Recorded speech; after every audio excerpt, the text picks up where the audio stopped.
Imagine reading a history of your own family. But, this history is written by a complete stranger. Right. A stranger who does not even know you. Exactly. And this stranger actually looks down on you. Now imagine something even worse. You are forced to memorize this stranger's history of your family. You have to do it just to get a job. And you have to repeat their insults as absolute facts. Yes. This sounds completely absurd, no? I mean, you would never accept this. But think about it. This is exactly what happened to millions of people across the world. It is a very disturbing thought, actually. It makes you feel very uncomfortable. But this was the reality for generations. So, welcome to this deep dive. We have a very special mission today. Yes, our mission today will really challenge your mind. It will change how you watch movies. It will change how you read the international news. Absolutely. It might even change how you look at a simple spice packet in your kitchen cabinet. Today, we are looking at some fascinating source material. We have deep analysis on a landmark book. This book caused a massive earthquake in the academic world. The book is called Orientalism. It was written by a scholar named Edward Said. He published it in the year 1978. In this deep dive, we will unpack Said's core argument. We will uncover a massive historical shift. We will explore how the East was actually invented by the West. We must pay attention to that word, invented. It is the most important word in our discussion today. We will come back to it many times. Said argues that the East is not just a place. It is a massive invention.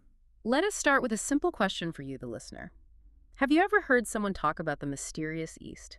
You must have heard this phrase. Yes, we see it everywhere. We see it in books. We see it in travel brochures. People use it all the time. They do use it all the time. And see, for a long time, they used it innocently. People thought it was just a romantic phrase. But after 1978, everything changed. How so? Because after Edward Said published his book, you could not say that phrase innocently anymore. Why not? What changed in the mind of the reader? Well, Said forced people to ask a new question. The immediate question became very sharp. You say the East is mysterious.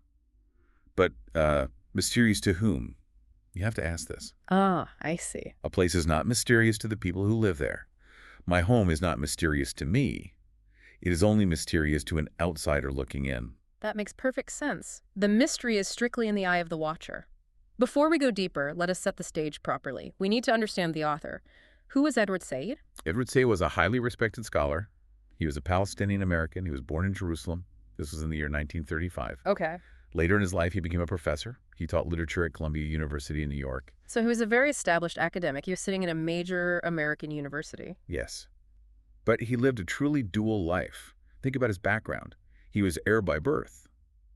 But he was educated in elite English and American schools. Right. He was a Christian man. But he grew up in a largely Muslim society. So he had one foot in the East by birth, and he had one foot in the West by his education. He lived exactly on the border of these two very different worlds. That is a perfect way to describe it. He stood right on the border. But living between two worlds sounds very difficult.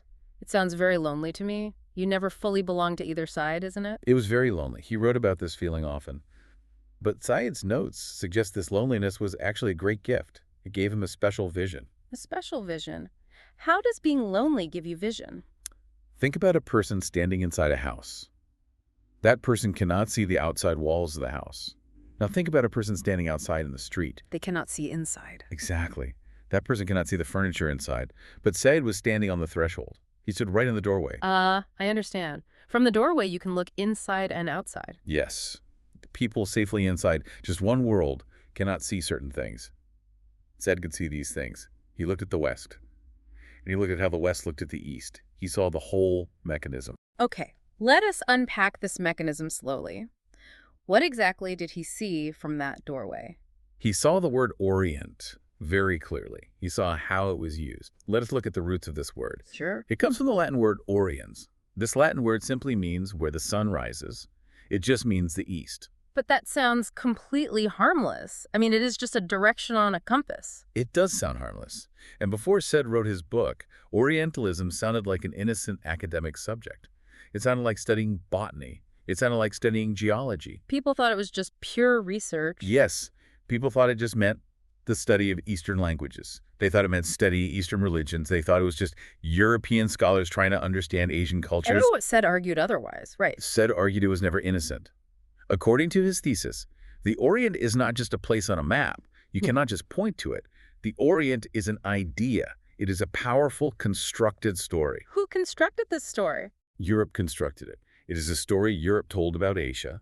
They told it about the Middle East. They told it about North Africa. They created a narrative to suit their own needs. Let us explore the mechanics of this story. Why did they tell it? What was the real purpose? See, they told this story to create a strict binary system.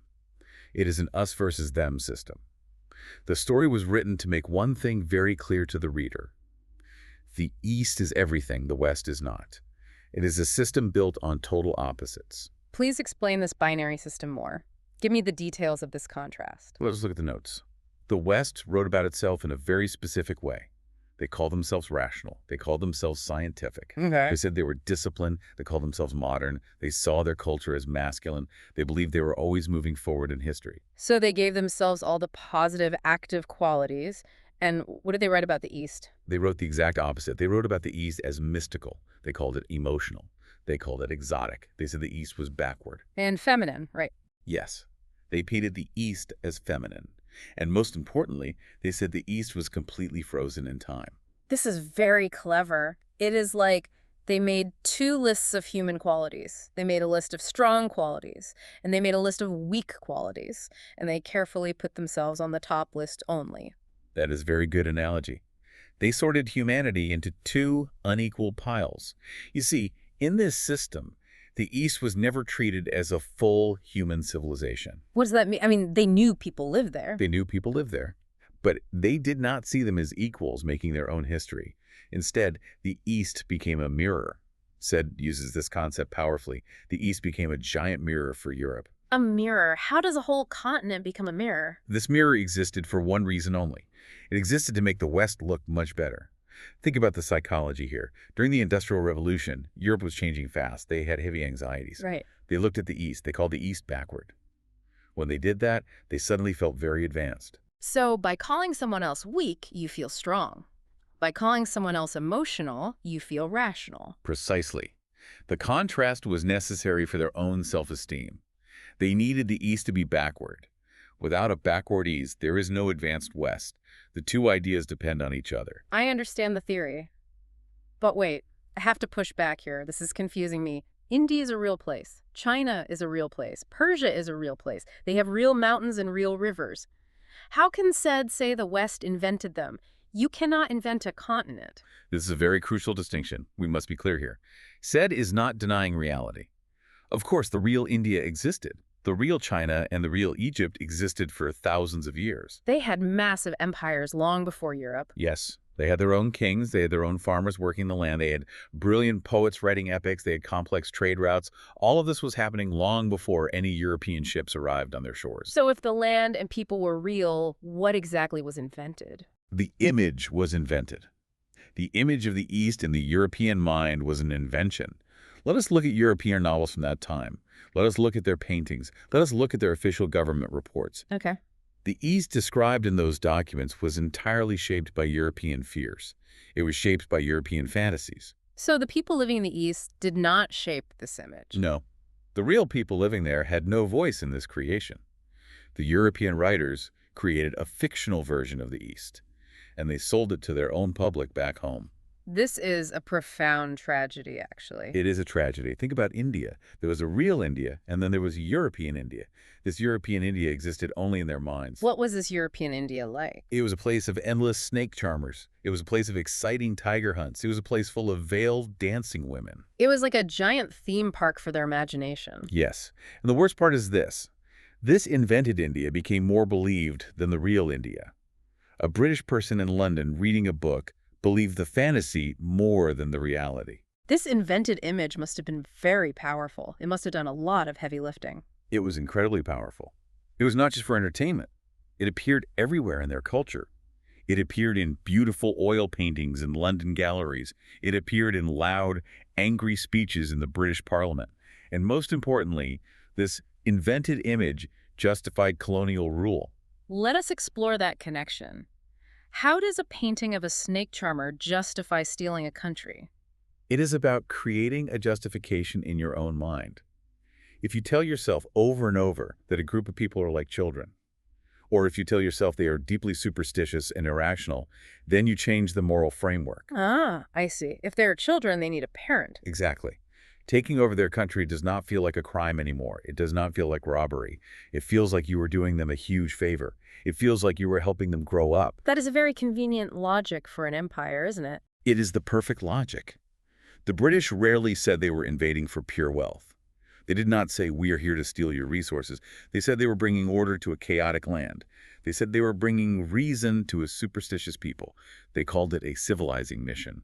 The civilizing mission. We have all read that phrase in history books. Yes, but Sad wants us to see the exact sequence of events. The sequence is very important. The image came first. They built the fantasy of the backward East first. Then the military occupation followed. The occupation war that invented image like a uniform. The army marched in wearing that moral justification. Here's where it gets really interesting for me. I want to ground this in facts. Let us connect this directly to India. How did the British actually build this image in India? They were a small number of people. How did they do the practical work of defining a massive subcontinent? They use a very specific, very massive machinery. This brings us to one of Said's most famous ideas. He argues that knowledge and power travel together. You simply cannot separate them. They are twins. Knowledge and power are twins. Please explain that. We usually think knowledge is just pure truth. We like to think knowledge is pure. But Said notes that to rule a country effectively, you must first know it. You must organize it in your mind. After 1757, the British realized they had a huge population to manage. They could not manage what they did not understand. So they started studying the people. Yes. They built a huge machinery of knowledge in India. They set up institutions. They started translating ancient texts into English. They translated the Manusmriti to understand Hindu laws. They translated the Vedas. They translated Persian court chronicles from the Mughal era. They also did a lot of physical surveys. No, they sent men with measuring tapes everywhere. They did endless surveys. They counted the massive population in official censuses. This was a huge undertaking. And in doing so, they put millions of people into fixed, rigid boxes. What kind of boxes? They categorized everyone. They made lists based on castes. They made lists based on religion. They sorted people by tribe. They wrote big, heavy books called gazetteers. These books described whole districts. They described the local plants, the local animals, and the local people. They treated the people like plants, like specimens in a science lab. Exactly. They pinned them down like specimens in a glass case. Everything had a label. Everything had a strict rank. But wait, I must ask a practical question here. Was this research not helpful? Modern scholars still use these colonial records today. They still read those translations. The censuses provide historical data. It seems like very solid academic work. It looks like very solid work on the surface. And yes, the data is still used. But Said asks us to look at the power dynamics behind the research. Let us look at a specific person. Let us look at William Jones. Who is William Jones? He was a very famous British scholar. He was sitting in Calcutta in the 1780s. Jones studied the Sanskrit language very deeply, and he praised it very much. He famously said Sanskrit was more perfect than Greek. Yes. He said it was more perfect than Greek. That sounds like a massive compliment. He is putting an Indian language above the classical European languages. Where's the domination in that? It sounds like high praise, but we must dig underneath the praise. Underneath the praise was strict control. Think about the situation. A European man was now the ultimate authority on Sanskrit. He gave himself the power to judge its value. He became the ultimate judge. Yes. He decided what the true golden ancient India was. He defined a glorious past. But he did this to make a specific contrast. He contrasted this golden ancient past with the reality of the present. I see where this is going. He said the present India was fallen. She said it was degraded. He argued that Indians had forgotten their own greatness. Therefore, this degraded present India desperately needed British help to rise again. The British would be the saviors of India's past. This is a very subtle trick, a very dangerous trick. You praise the dead ancestors to control the living descendants. It's brilliant and dangerous. Said has a specific term for this trick. He calls it positional superiority. Positional superiority. Yes. The European scholar always stands physically and morally above the East. The scholar looks down from a high place. The scholar has the microphone. Exactly. The Indian person never gets to speak for themselves in these books. The European expert speaks for them. The European expert explains the Indian to the Indian. This is fascinating. Can you give me the ultimate example of this positional superiority? I want a clear case of this arrogance. Yes. The notes highlight the ultimate example. It is a man named James Mill. In the year 1817, he published a massive book. It was called The History of British India A history book? Why is this one so important? because it became the official textbook. It became a required reading. Every young British official going to India had to read this book. It shaped the minds of the rulers. So James Mill must have been a great traveler. He must have spent years in India doing research. Here's the shocking fact. I want you to really absorb this. James Mill never visited India for a single day in his entire life. What? He never set foot on a boat. Are you serious? He wrote the mandatory history of India without going there. He never went there. He never heard a mridangam being played. He never smelled the monsoon rain. He knew absolutely nothing of the lived reality. How is that intellectually possible? How do you write a history book from London? He wrote it entirely from a desk in London. And with supreme arrogance, he judged an entire civilization. In his book, he divided Indian civilization into 3 distinct ages. How did he divide it? He created the Hindu age, the Muslim age, and the British age. That division is still causing problems today. He defined history purely by religion. Yes, but he went further. He boldly called Hindu civilization totally frozen. He called it backward. He did this all from thousands of miles away. This is frightening to think about. A man writes a complete lie with enough academic confidence, and suddenly, because he has the power of the empire behind him, his lie becomes the objective truth. It became the absolute law for generations of British administrators. They arrived in India already believing that people were backward, because James Mill told them so. This is the raw danger of positional superiority. We are talking about books and administrators, but let us look at the ground reality. How did this machinery affect the minds of the people actually living in India? How did it change ordinary Indians? It changed them deeply and permanently. Let us talk about a man named Thomas Babington Macaulay. He wrote a very famous government document in the year 1835. It is known as the Minute on Indian Education. This document was a huge turning point, wasn't it? It changed the destiny of the subcontinent. Macaulay openly declared something incredibly insulting. He wrote a sentence that is still remembered with anger today. He said that a single shelf of a good European library was worth more than the entire native literature of India and Arabia combined. One shelf. One single shelf of European books is worth more than thousands of years of Asian thought. That is pure arrogance. It was pure arrogance. Macaulay dismissed the ancient Vedas. He dismissed the complex Puranas. He dismissed the great playwright Kalidasa. He threw all of it into the garbage in one single sentence. Did he actually read any of these works before dismissing them? Here is the worst part. He could not even read Sanskrit or Persian. He judged an entire ocean of literature without ever dipping his toe in the water. It is the same positional superiority. He does not need to know the facts. His position makes him right. Did this insult remain just a personal opinion? Or did it have real consequences? It had massive structural consequences. This insult became actual government policy. English became the sole medium of higher education in India. The education system was completely rewired. Let us analyze the impact of this rewiring. What was the long-term psychological damage of this policy? The psychological damage was immense. Generations of Indians were trained in a completely new way. They were trained to see their own native languages as just ornamental. Or worse, they saw them as backward. So English became the standard of intelligence. Exactly. English became the only language of modern science. English became the language of the law. English equaled progress. Your mother tongue equaled the past. This is a very slow, quiet violence. It is violence on the mind. The whole civilization's self-confidence was quietly broken apart. It was dismantled piece by piece. First, they write you as backward in their official history books. Then they completely reshape your schools to fit that backward image. That is devastating. So they captured the history through James Mill. They captured the language through Macaulay. What about culture and visual art? How did ordinary people in Europe see the East? Not the scholars reading books, but the normal people walking in the streets. Normal people saw the East primarily through art. Let us look at 19th century European painting. There's a whole movement of artists, men like Jean-Léon Gérôme. They traveled to cities like Cairo, Istanbul, and Delhi, and they painted what they saw. Or rather, they painted what they wanted to see. What exactly did they paint? What were the subjects? The paintings showed bustling, chaotic bazaars. They showed mysterious snake charmers playing flutes. They painted tigers. They painted old fakirs sitting calmly on beds of nails. Were the paintings any good artistically? Technically, the painting skill was absolutely brilliant.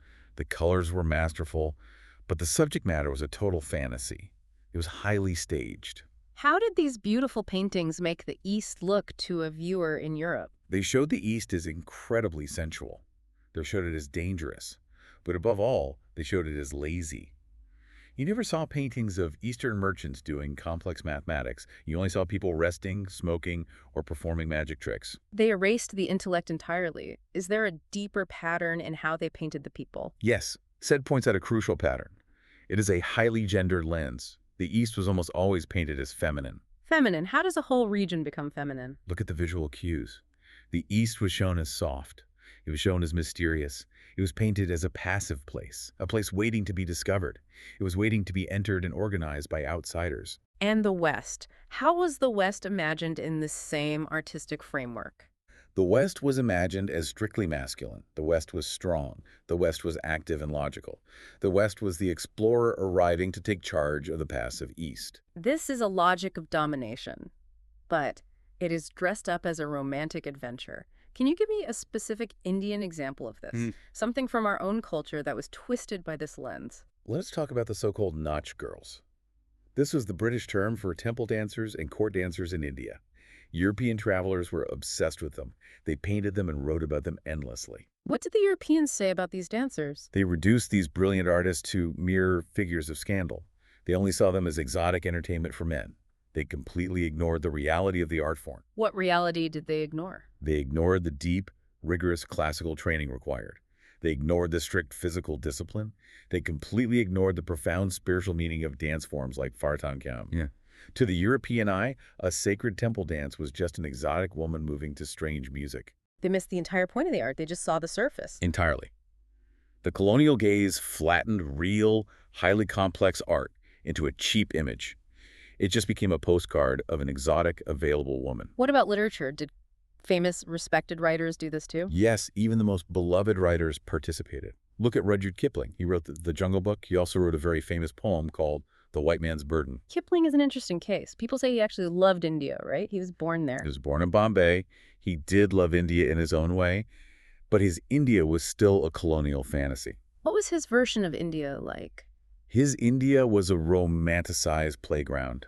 It was full of wild jungle boys. It had loyal native servants. It had old fakirs. For Kipling, India was a wild, untamed place. And what did this wild place need? It needed a strict hand. It needed the firm, fatherly hand of the British colonizer to keep it safe from its own chaos. Even his deep affection for India had a core of racial bias inside it. This brings up a critical question. Art creates a beautiful, comforting lie for the colonizer. Paintings and poems build this fantasy of a passive East. But what happens when reality violently clashes with this lie? What happens when the lazy, soft East actually picks up a sword and fights back? That is when the mask falls off. When the East fights back, the story turns incredibly violent. Let us look at a major historical event to understand this. Let us look at the events of the year 1857 in India. 1857, this is a very famous year in Indian history. Yes, but notice how we talk about it. In India today, it is called the First War of Independence. But if you open a British textbook from that era, it is called something else. It was called the Indian Mutiny. War of Independence versus mutiny. That is a massive difference in vocabulary. The difference in words reveals the whole Orientalist machinery at work. Think about the meaning. War of Independence means brave people fighting for their homeland. It means true heroes. It makes you think of soldiers like Mangal Pandey. It makes you think of queens like Rani Lakshmibai riding into battle with her son on her back. Exactly. It grants the Indian fighters dignity. But what does the word mutiny mean? Mutiny sounds like a crime. It sounds petty. Mutiny means disloyal servants breaking their oath. It implies that the Indians are just ungrateful children biting a father's hand. The word itself takes away all the honor of the struggle. How did the British media report on this event back in London? Did they try to understand why the Indians were fighting? Not at all. British newspapers went into an absolute panic. They published highly exaggerated stories. They painted Indian soldiers not as freedom fighters, but as bloodthirsty savages. They focused on stories of these savages threatening innocent British women and children. They made it a story of monsters attacking the innocent. What did this media panic achieve in the real world? It achieved a massive amount of bloodshed. This media panic completely justified brutal revenge. The British destroyed whole villages.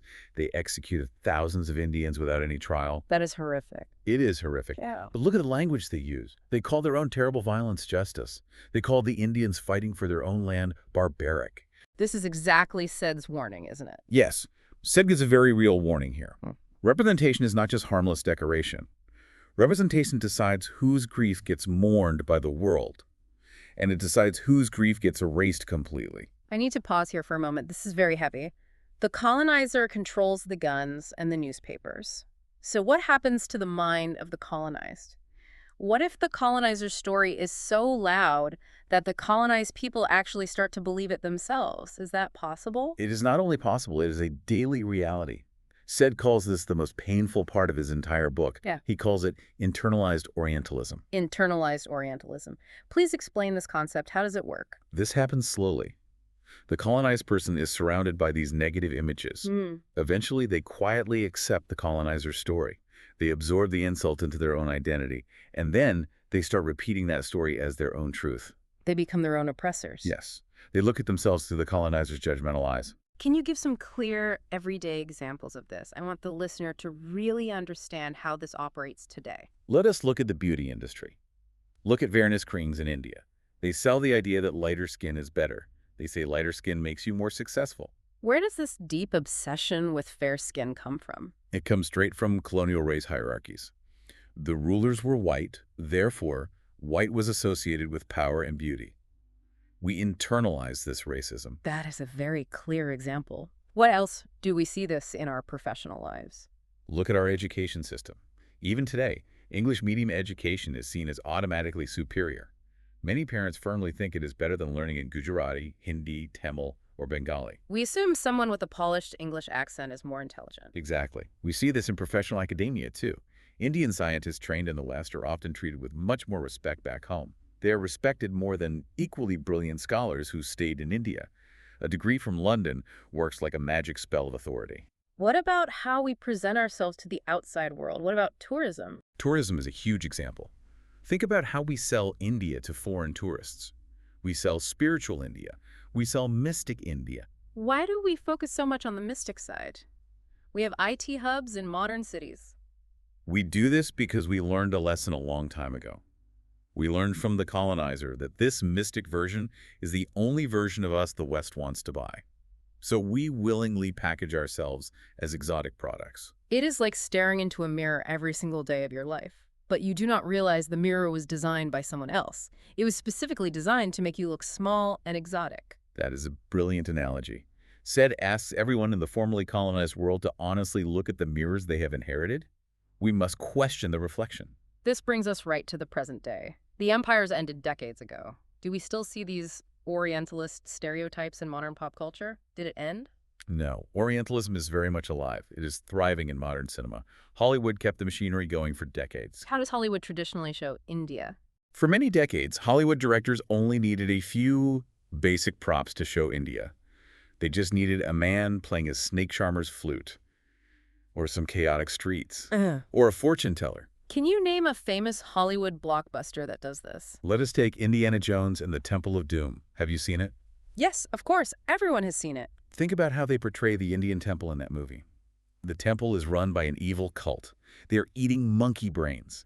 They are magically tearing human hearts out of people's chests. It is thrilling cinema, sure, but it is extreme. It is just the exact same old Orientalist fantasy from the 1800s. It is the savage, irrational East. It just has new special effects. What about television shows? Look at the character of Apu from The Simpsons.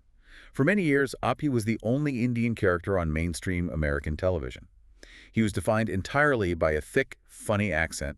He worked in a convenience store. He was just a punchline. A whole generation of Americans grew up watching him. Yes. They learned to see a billion diverse people through this one funny character. What about modern award-winning movies? What about Slumdog Millionaire? Who won many awards, right? It did. But many critics asked a tough question about its framing. Why was a story about Mumbai's slums framed specifically for a Western audience's fascination with Indian poverty? I have to ask a hard question now. We criticize Hollywood, but do we do this to ourselves in our own media? Yes, we do. Look at official Indian tourism campaigns. We market a campaign called Incredible India to the world. What do we show in those videos? We show endless footage of people doing yoga at sunrise. We show smiling spiritual gurus. We show colorful festivals with elephants. Oh, wait, those things are real. Our festivals are real and beautiful. They are absolutely real. But here's the structural problem. When those exotic elements become the only story we tell the outside world, we are trapped. We become the exotic postcard again.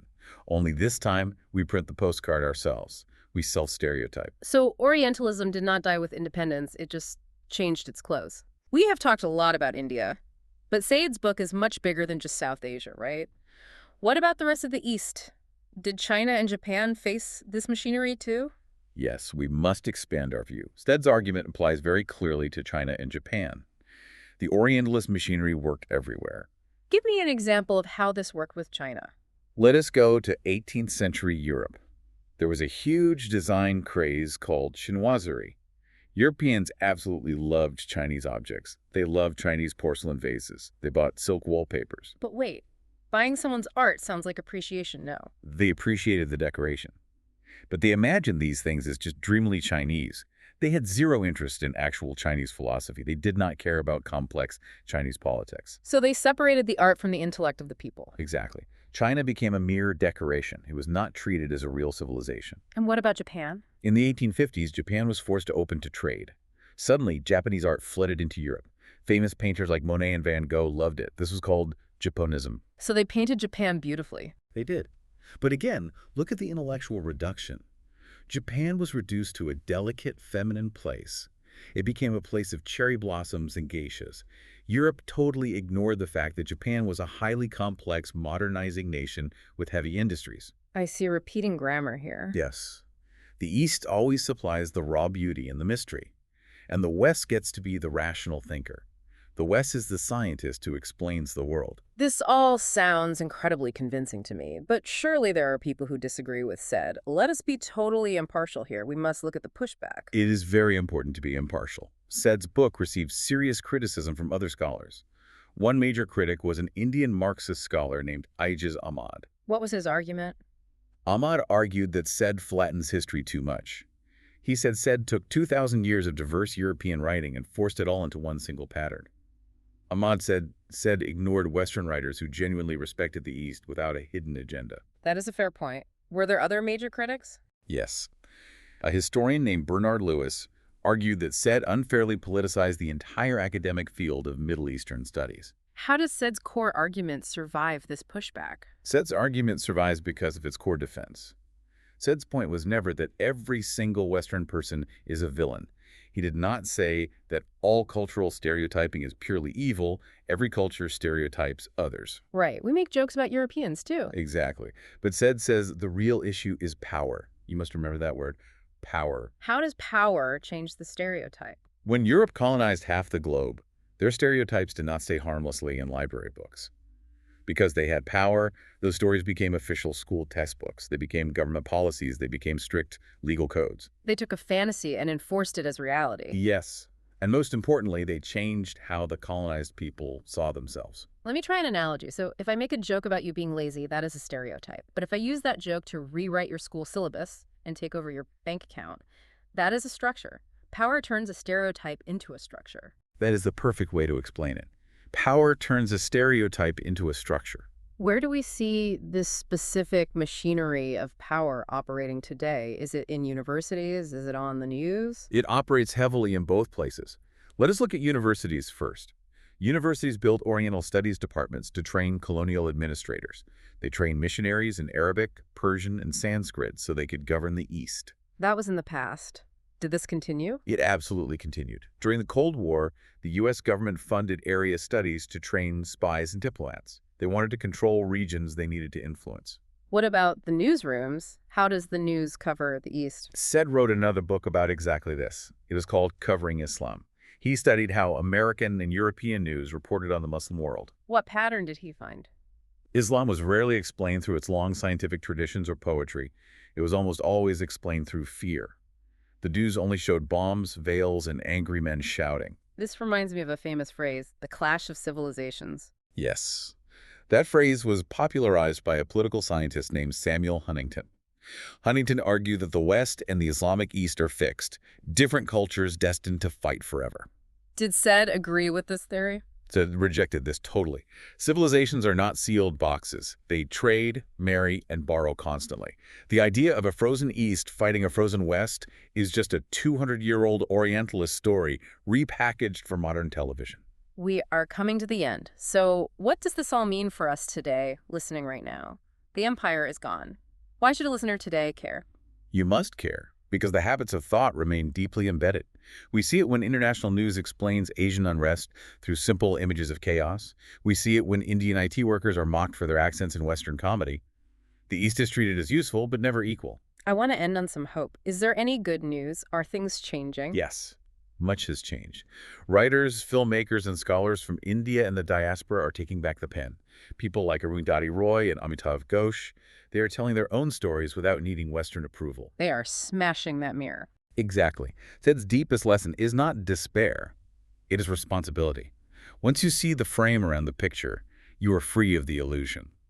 Awareness is the first act of resistance. I want to read out some questions for you, the listener. You should ponder them. Question number 1. When you see an advertisement about India or Asia, pause and ask yourself, who made this ad and who is the audience? Tracing the audience always reveals the motive. Question number 2. Have you ever described your own culture using a word that came from someone else's judgment?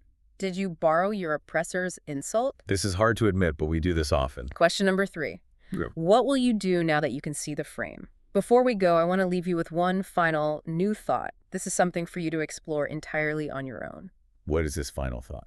Think about artificial intelligence today. Back then, the British used censuses and dictionaries to gather data and invent the East. Right, they put people in rigid boxes. Exactly. Today, AI models are trained on massive amounts of data, but mostly this is data from the Western internet. So are we building a digital Orientalism for the 21st century? Is AI going to invent the East all over again? You must think about this. That is a very urgent thought. The machinery of knowledge changes, but the power dynamics remain the same. It is time to end our deep dive. My final advice to you is very simple. Do not just read the world the way it was written for you. Read it wide awake and write it yourself. Read it wide awake. Thank you for listening today. Thank you for joining us. Goodbye to you.